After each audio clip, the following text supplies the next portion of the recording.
Phase में जो rotor use किया जाता है, तो कौन सा रोटर यूज किया जा रहा है थ्री फेज में? Wound rotor. वाउंड रोटर का हम आज हम पढ़ेंगे वाउंड रोटर, ठीक है। वाउंड रोटर कहाँ पे यूज किया जाता है? थ्री फेज में यूज किया जाता है, सिंगल फेज में नहीं किया जाता है। तो वाउंड रोटर के क्या क्या कारण है, क्या क्या है इसमें, उसको हम देखते हैं। तो वाउंड रोटर में सबसे ऊपरी वाला परत जो है, जो कटा रहता है, खांचा कटा रहता है, इसको हम टीथ या स्लॉट बोलते हैं। टीथ मतलब दांत, टीथ मतलब दांत, स्लॉट मतलब खांचा जो कटा होता है। तो ठीक टीथ और स्लॉट इसमें होता है। तो सबसे पहले जो ऊपरी वाला भाग है उसको बोलते हैं रोटर बाइंडिंग। क्या है? ये वाला जो आपका भाग है सबसे ऊपर वाला, ये वाला जो इस तरीके से जा रहा है किनारे किनारे, इसको बोलते हैं, क्या बोलते हैं? Rotor binding. इसको क्या बोलते हैं? Rotor binding. फिर उसके बाद आया है कि एक दूसरा वाला दिया गया है, ठीक, इसको क्या बोलते हैं? Vent hole. क्या बोलते हैं? Vent whole. वेंट होल का काम है कि जब हमारा रोटर चलेगा तो रोटर गर्म होगा, तो गर्म होगा तो उसको ठंडा होने के लिए क्या करेंगे? तो उसके लिए कुछ व्यवस्था बनाना पड़ेगा भाई, इसीलिए हम लोग वेंट होल का व्यवस्था करते हैं। और ये होल इसके अंदर से यहाँ तक है, यानी यहाँ से हवा जाता है, यहाँ से हवा अंदर से जाता है और यहाँ से बाहर निकलता है हवा। तो जब भाई इसके आर पार हवा जा रहा है, इस पार से उस पार जाएगा हवा, तो क्या रोटर ठंडा होगा कि नहीं होगा? ठंडा होगा। क्यों?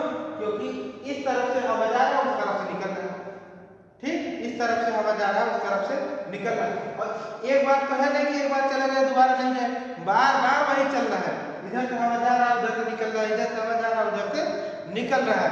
तो जब बार बार जा रहा है, ये ऊपर में जो बाइंडिंग है, जो गर्म रहता है, उसको बाइंडिंग को ठंडा किया जाता है। इससे फायदा ये है कि आपका रोटर बाइंडिंग जल्दी जलेगा नहीं। क्यों जलता है?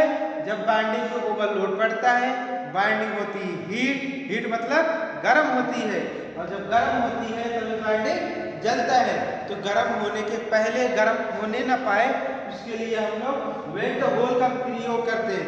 वेंट होल का प्रयोग करते हैं, इसी वेंट होल के अंदर से हवा इस पार से उस पार जाता है। समझ में आया?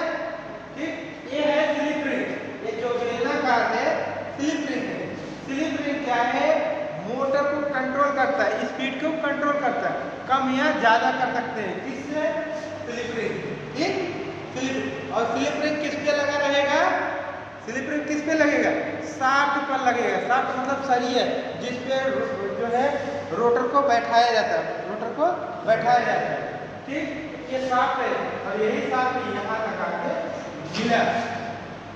अब इसमें देखते हैं हम, जैसे गन्ना पेरने वाली मशीन, गन्ना पेरने वाली मशीन जिसको बोलते हैं कोल्हू, ठीक। उस कोल्हू को आप देखोगे, उस कोल्हू में कटा रहता है, स्लॉट कटा रहता है किनारे किनारे, उसी तरीके से आपका रोटर है, ठीक, उसी तरीके से रोटर है।